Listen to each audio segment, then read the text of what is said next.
எங்க ஊர் காயல்பட்டினம்ல ரொம்ப ஃபேமஸான அகனி கறி தான் இது. இந்த கறிக்கு மசாலா எதுவுமே சேர்க்காம காரத்துக்கு வெறும் பச்சை மிளகாய் மட்டும் சேர்த்து ஆக்குவோம். இப்போ இதை எப்படி செய்யறதுன்னு பார்க்கலாம். இந்த அகனி கறி பண்றதுக்கு நான் 1 கிலோ அளவுக்கு மட்டன் எடுத்திருக்கேன். இதுல மட்டன் எலும்பு கறி எல்லாமே மிக்ஸ் ஆகி தான் இருக்கு. இப்போ இதுல தேவையான அளவுக்கு உப்பு சேர்த்துடலாம். அடுத்து 1 டேபிள் ஸ்பூன் அளவுக்கு இஞ்சி பூண்டு பேஸ்ட் சேர்த்துட்டு ஒரு 20 பச்சை மிளகாய் கீறி வச்சிருக்கேன். அதையும் போட்டு ஒரு அரை கப் அளவுக்கு அதிகம் புளிப்பு இல்லாத தயிர் சேர்த்திருக்கேன். இப்போ இது எல்லாத்தையும் நல்லா மிக்ஸ் பண்ணி விட்டுருங்க. ஒரு ½ அன் ஹவர் நல்லா ஊறி வரட்டும்.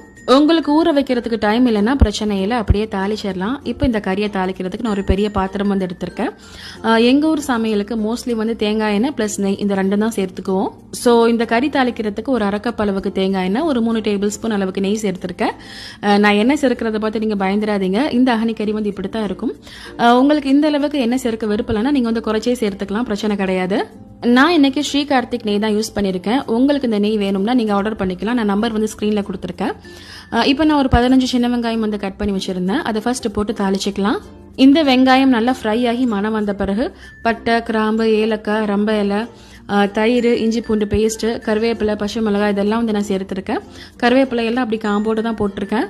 ஒரு 3 டேபிள் ஸ்பூன் தயிர், 2 டேபிள் ஸ்பூன் அளவுக்கு இஞ்சி பூண்டு பேஸ்ட் சேர்த்துக்கலாம். இதுக்கெல்லாம் அளவு கிடையாது, உங்க இஷ்டத்துக்கு ஏற்ற மாதிரி நீங்க தாராளமா போட்டுக்கலாம். அப்புறம் இந்த அகனி கறிக்கு ரம்ப இலை ரொம்ப முக்கியம். பட் நிறைய பேருக்கு ரம்ப இலை கிடைக்க மாட்டேங்குது. ரம்ப இலை அனுப்பி வைக்க முடியுமான்னு சொல்லி கமெண்ட்ல கேட்குறீங்க. இப்போ நான் நெய்க்கு கொடுத்துருக்க நம்பருக்கு நீங்க கால் பண்ணீங்கன்னா அவங்களே உங்களுக்கு ரம்பலையும் அனுப்பி வச்சிருவாங்க. ஸோ இஞ்சி பூண்டு பேஸ்டோட பச்சை வாடை எல்லாமே போன பிறகு 1/4 டீஸ்பூன் அளவுக்கு மஞ்சள் தூள் சேர்த்திருந்தேன். அதையும் கலந்து விட்ட பிறகு நம்ம ஊற வச்சிருந்த கறியை போட்டுக்கலாம். கறியை சேர்த்த பிறகு அந்த எண்ணெயிலேயே நல்லா மிக்ஸ் பண்ணிவிட்டு ஒரு முறை மூடி போட்டு வச்சிருங்க. ஸ்லோ ஃபயர்ல ஒரு 5 நிமிஷம் இருக்கட்டும். அந்த தாளிப்பு ஸ்மெல் எல்லாமே கறியில ஏறி வரணும். இப்ப கறி ஊற வச்சிருந்த போல் அலசி தண்ணி சேர்த்துக்கிறேன். கறி முங்குற அளவுக்கு தண்ணி சேர்த்துக்கோங்க. நான் ஸ்லோ ஃபயர்ல ஒரு 3/4 மணி நேரம் வேக வச்சு எடுத்துக்க போறேன்.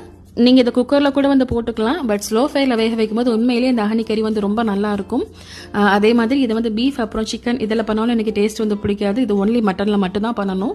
நாம யூஸ் பண்ணிருக்கிறது மட்டன்னால சரியா 45 மினிட்ஸ் to 1 ஹவருக்குள்ள மட்டன் சூப்பரா வெந்துரும். இப்போ இதுக்கு நான் கசகசா, பாதாம், முந்திரி எல்லாம் அரைச்சி பேஸ்டா வச்சிருப்பேன். அதுல இருந்து 2 டேபிள் ஸ்பூன் அளவுக்கு நிறைய எடுத்து சேர்த்துக்கிறேன். இந்த பேஸ்ட் எப்படி அரைக்கணுங்கிற மெத்தட் ஏற்கனவே நம்ம சேனல்ல ஷேர் பண்ணிருக்கேன். அந்த லிங்க் கீழே கொடுக்குறேன், செக் பண்ணுங்க. நீங்க ஜஸ்ட் ஒரு 15 பாதாம், 15 முந்திரி, கொஞ்சமா கசகசா இதெல்லாம் போட்டு நல்லா பேஸ்ட் அரைச்சி இதுல சேர்த்துக்கலாம். ரொம்ப சரியா இருக்கும்.